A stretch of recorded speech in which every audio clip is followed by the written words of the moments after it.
Hello everyone and welcome back to another video from Finance and Crypto Guide. In this video, I'm going to show you how to recover your Paxful account if you have forgotten your password. So let's get started right away.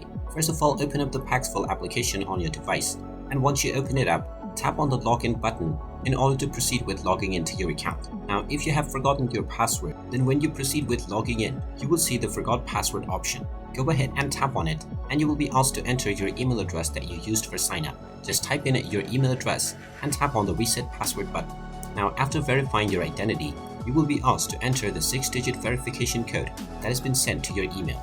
So just check your inbox and you will find your verification code sent by Paxful. Within this email, you will find your verification code. Just type in this verification code, and as soon as you enter this, you will be allowed to set up a new password. Type in your desired new password and then tap on a Save New Password option. And now you can tap on the Let's Start button, which will take you into the login page once again. Now all that is left to do is enter your email address followed by the new password that you just set. You can then click on Login and you will be logged in to your Paxful account right away. And there you have it. That is how easy it is to recover your Paxful account. If you find this video helpful, make sure you hit that like button and subscribe to our channel if you haven't done so already. Also ring that notification bell to never miss another update from us. Thank you for watching, and I will see you again in the next video.